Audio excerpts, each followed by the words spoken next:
In his 2014 Maharishi University graduating speech, Jim Carrey said the following. Yes, I'm going to need glasses. You will only ever have two choices, love or fear. Choose love, and don't ever let fear turn you against your playful heart. I think that's one of the most beautiful things I've ever heard in my entire life. I listened to the whole speech recently, and it was so moving. That speech specifically, and Prince EA, I think it's like Richard Williams is his real name, but his stage name is Prince EA, and he talks a lot about kind of what Jim Carrey was saying there, that, it's you live your life in fear or love. Like, if you live your life in fear, you may not even be aware of it, as Jim Carrey says in this speech. You should really watch it. I'll try to remember to put a link. Shit, I gotta put the Fragments link from last night. Did I? No, I didn't. So, you think you're living your life out of concession rather than fear. You're content. Your contentment. You're sure you don't have the things you want, or sure you haven't seen the places you want to see, or sure you're not with the person you want to be with, but you're content living your life. You're managing, you're getting by, and that's not living. And he talks a lot about that, how, most people die at 25, but they're not buried till they're 75. And I think what he's trying to say there is the fact that at a certain age, it's almost like you give up on your dreams. You're afraid to take the next step, to leap forward. And it's interesting how Jim Carrey talks about it too, when he talks about he doesn't believe in hope. Hope is a beggar. He believes in faith, but not religion. He believes that you should put faith in yourself and what you want to do, and not walk through the fire, but leap over it. I think that's roughly an exact quote from what he said. But I find as I get older, actually, I'm more inspired by these things. Although you're in a harder position when you have kids and stuff like that. Because, let's face it, because we are low income, we get a decent tax break come this month coming. February, usually it gets deposited into our account. It's not significant. I mean, it's not huge, but it's enough to shift the way you live, I think. Not up, per se, but out of a situation you may not be happy with. We have the ability, but we are content with the idea that one of us will eventually get a job and move to California. You know what I'm saying? Like, if we keep relying on that thought, that contentment, that concession in our lives, we'll never get anywhere. You have to make the leap. As terrifying as it is, but that's living. You know what I mean? Living is fighting the fear, learning to love, passing on that love. And that's what I've been trying to kind of say for the most of this part. Now, if you go back to the original videos, I almost deeply regret putting a lot of them up, because I was listening to NPR for a long time, and I decided for a month I would try to listen to conservative radio. And here in Lynchburg, it's not too hard because it's every other station. And, they don't do themselves a service, and they don't do their religion a service, and they don't do their politics a service. They lie to people, and this is the shit I'm trying to avoid talking about. But the fact of the matter is, they want you to live in fear. Not just them. Every it's so easy to think that something as crazy as a conspiracy theory could be true. But I really do feel like our leaders, who are run by corporations at this point, those corporations have the marketing strategies against people. And because of that, it oppresses us, it puts us down, it puts us in a position where we don't think that we don't have power, but we do. We have the power in our own lives, and we have the power to change the things that we hate in the world.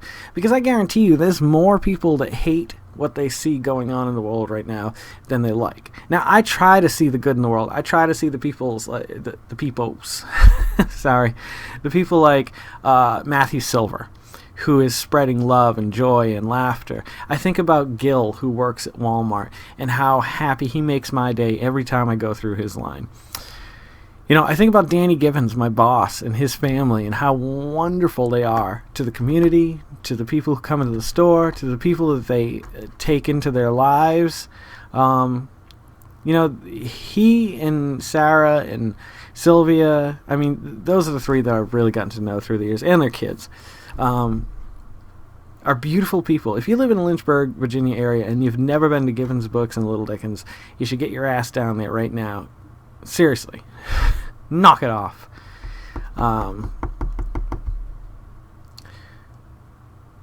This road to 40 has taught me one thing. To let go of the hate a little more. To embrace the love as much as I can for as long as I can.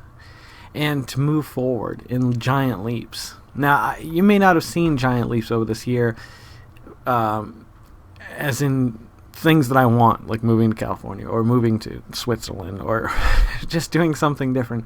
That's important to me. Now, to other people, they can live in the same place all their lives and just suck in whatever it is they love about that area and stay there. I could never do that. My heart is aching these days to get out of Lynchburg.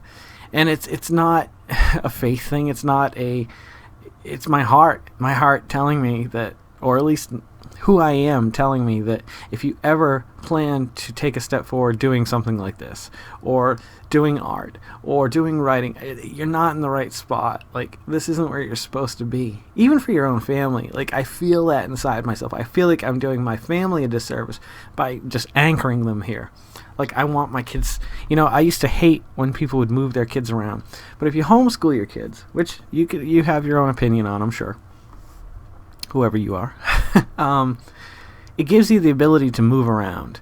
They're not tied. They do have friends, I'm sure, in their neighborhood. But it's really weighing out what you think's best for your kids and trying to not screw them over in the long run. And I think... seeing most of the country, or a bunch of the country at least while you're young, is a fun thing. I don't remember much of it, but I remember my mother telling me about how we traveled when I was young. And the boys are a little bit older than I was at the time, or at least Grayson is. Griffin, when he gets to be about 5 or 6, then it just seems like, I don't know, why wouldn't you want to? I don't think I would regret looking back on a life that way. But then again, like I said, there's all different folks for different, walks of life. Some people can live in one city their whole life and just absorb more and more of it, more of their friends, more of their culture, more of the, the menu. I want to sample a little bit of everything before I die. And I mean, if I'm wrong for thinking that, I'm sorry, but that's who I am. I don't want to change who I am. That's what makes me the happiest. What would make me the happiest is just taking my sons up to New Hampshire, letting them see the White Mountains, having them hike, Mount Pemigewasset with me. It's not a tough hike. Like, to show them and be like, when I was 19 years old, I and a man named Chris Lambert came here. A Mayan. That was, my friend. We came here and we came up this mountain. We hiked this mountain. We saw the sights. And I could tell them stories and then show them new things that even I don't know about. Like, Grayson the other day, we went on Google Maps just to drive around San Diego downtown. And he's like, oh, go that way.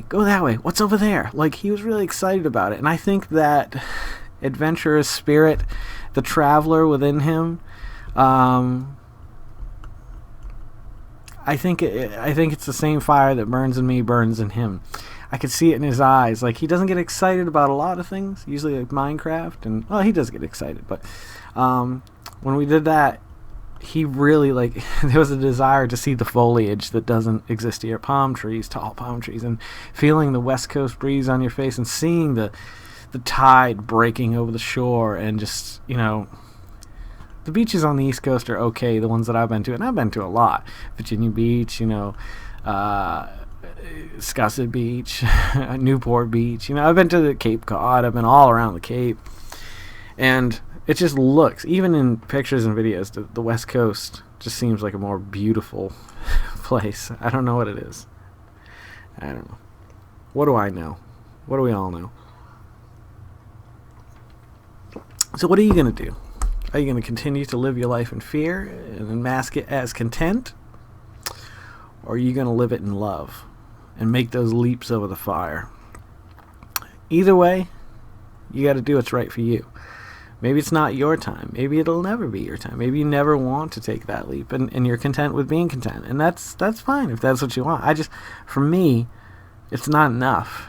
Like, I want me and my family to see the world on a daily basis. I'd love to be in a new city every morning. I don't know.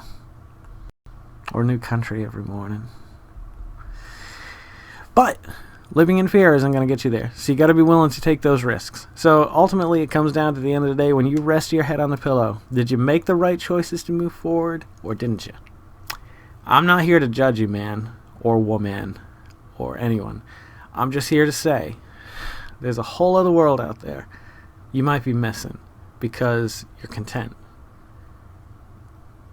Just take a leap of faith.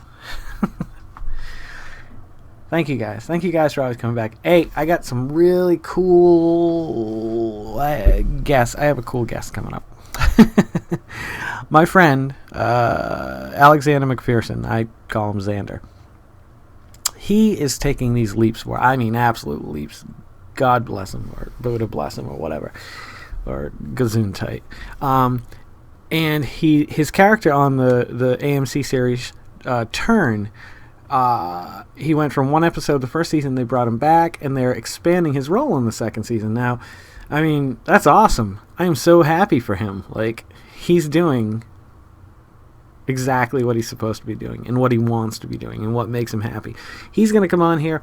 I don't know what we're going to talk about. Who knows? But it'll be over the next few weeks. He's actually just going back and forth to Richmond filming right now, so he said he's got a few days here and there. So I'll wait for a night that he just says, hey, I can do it tonight. We'll do it. Get to meet Xander. Really cool guy. Just to the core. Would do anything for anybody. Nice kid. I got to say kid, because he's 21. I think he just turned 21. 22 maybe.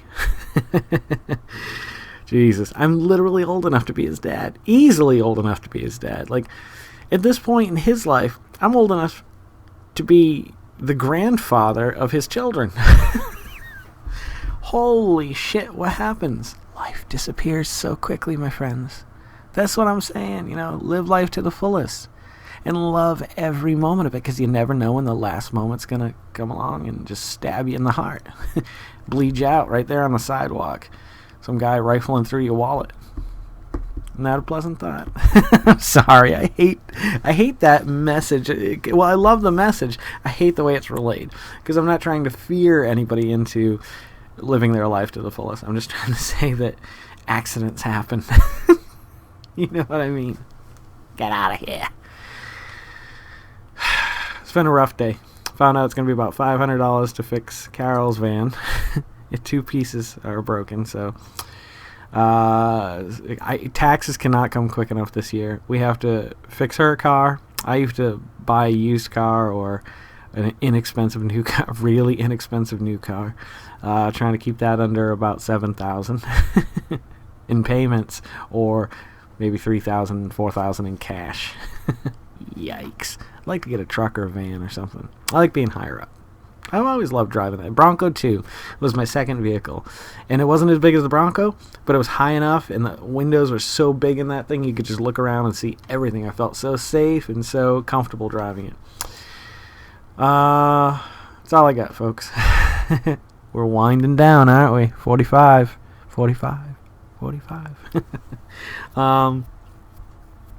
Who knows what we're going to do for the music tonight. I do want to talk about that just really briefly. You know what? I don't care if this goes long. If you're that interested, you'll stick around. If not, you can tune out. But this is a new topic. Last night, I posted Sweet Chewy. That was the live to 2 we did. It was in this warehouse, like this open warehouse level that was it was a music studio. Somebody had set it up as a music studio. We rented the whole floor for a night. And literally got there I think it was 8 or 9 at night. Then we had to load everything in up 3 flights of stairs. The elevator didn't work. So all our amps, drums, anything we needed to bring up had to go up 3 flights of stairs to this room. By the time we were done with that, I didn't even want to do this thing. I was just like, I just want to go home. But we played and played and played. And we recorded, I think it was about 6 or 7 songs. I think it was 7, because I always want to go 7. And it was an amazing experience. That was with Brian McArdle, who passed away going on probably about 2 years now. But I remember my throat has never hurt more. I mean, I sang for hours trying to because what Live to 2 is basically it's 2 stereo tracks where you get the band and you set certain mics, you pan them when you're bringing them in. You do everything live instead of post-production, which you can do it either way. It doesn't really, not a big deal. But in pre-production, we set up the mics, we set the room up because we wanted to save as much time as we could because this was not cheap. Actually, I think we got it for free. We've recorded in other places and had to pay a lot of money. So anywho, we had this giant, it must have been, 2,000 square foot open building with one booth in the middle for all the studio equipment and then one booth for recording vocals. So we would sing either live to them recording if I didn't play guitar on it, or I would go back and dub the guitar in. Or we would, live with them, or I would come back in after I'd do my guitar part and sing over it. And by the end of the night, I literally I could not do it anymore. I'd pushed my voice, and it's too bad because there's a few songs that I have no other copies of. Silk and Sister Mary Frances, I think, are 2 songs that we wrote towards the end that we did. One of them on the Live to 2, one of them we got at a live show, but it was only part of it, which really sucked because I liked the direction it was going in. Anywho, so yeah, that song was from last night. Maybe tomorrow night I'll tell you about a little story about the song before. Anywho, that song, Sweet Chewy, was based on Chewbacca. And I'll put it back up here after this video tonight, and maybe I'll try to put the lyrics down below or something. You know me, I'm terrible at this post-production stuff when it comes to video. I'll get there. I'm getting there. I'll go fix last night's now. All right. Anywho, if you guys are loving watching these as much as I'm loving making them, please subscribe and pass them along to anybody who you might know who might like watching them as much as I like making them. Only 44 left, folks. Feel free to follow me on the social media. It's always at GEYCEN. I just got in early on that one, so don't forget to make someone smile tomorrow. Do your best to go out of your way to make a stranger smile tomorrow. Make yourself a better person tomorrow than you were today. Tomorrow, educate yourself. Teach yourself something you want to learn. Or make yourself better at something you already know. That's pretty nice. Anywho, that's my story and I'm sticking to it. You guys, take care of yourselves. Seriously. Take care of one another. And take care of all of those around you who can't take care of themselves. They need the help, man. Maybe you are that person. Maybe somebody else needs to see this and help you out. Or maybe not. What do I know? You guys have been great. I'll see you guys. I'm not sure if I'm going to be on here tomorrow night. My friend Jim is coming over, and I'm starting to feel really shitty. We're going to work on our secret project that I've been talking about for months and months and months, and I think we're going to reboot it. It just got so out of control that it was in so many directions. Anywho, you guys are awesome. Thank you so much for everything, and I'll see you guys a little bit further on down the road to 40.